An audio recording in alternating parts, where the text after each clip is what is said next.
Hi everyone, welcome back to the mini vlog. अन्त झन्डै के गरे रे अन्त अहिले चाहिँ हामी जाँदैछ खाली अब जाँदैछ त हुन्छ जाँदैछ कहाँ जाँदैछ भने चाहिँ मुरी घन्ट खाने नि त आज चाहिँ हामी चाहिँ मुरी घन्ट भनेको चाहिँ बेङ्गली डिस हो हैन त्यसलाई चाहिँ उयसको माछाको टाउकोबाट बनाउँछ नि त अन्त त्यही माछाको टाउको किन्नु चाहिँ जाँदैछ हामी दुईजना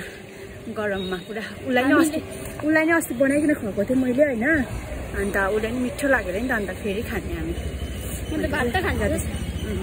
सबै खादिन उसले फेरि टाउको मन पर्दैन हैन खालि भात मात्रै खान्छ मान्छेहरु त्यस्तो हुन्छ कि केही छोड्दैन अलगत्र बाहेक किन भन्नु त माछाको टाउको नि खान्छ त्यसको आन्द्राभुँडी नि खान्छ है त्यो आन्द्राभुँडी तिते बनाएर खान्छ हो अन्डा त खान्छ हैन टाउको धरि नि छोड्दैन हौ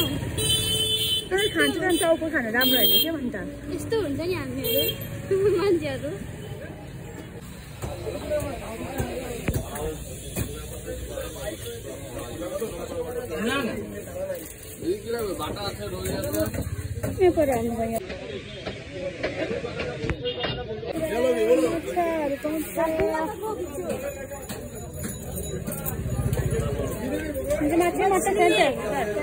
हामी अब चिनी गरम मसला बटर हाल्नु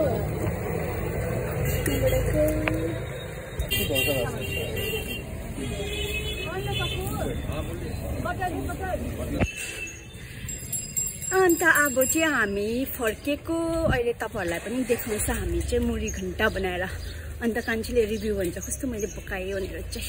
म भन्दिनँ खान्छौ मात्रै चाहिँ बोला गरेर खान्छु मात्रै म सोधिहाल्छु म अन्त उसलाई भन्नु पनि कर कस्तो गरम छ कि सनस्क्रिन लगाएको होइन सबै बगेर हेर्नु न यता गइसकेको छ अब चाहिँ नलगाउने अब के गर्नु फेरि डर्छ हो लगायो भने सबै बगेर तल आइपुगिहाल्छ अलिअलि भएको अलिअलि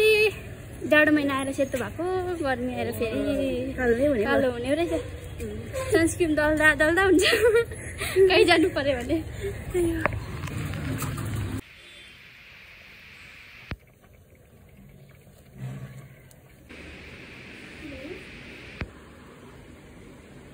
चाहिँ मेरो थालो यहाँ चाहिँ माछाको टाउकोहरू छ यसरी हो यहाँ चाहिँ कान्छी चाहिँ खाँदैन खालि माम मात्रै खान्छ कस्तो लाग्यो कान्छी मस्त दामी मस्त मिठो भयो टेस्टी भएको छ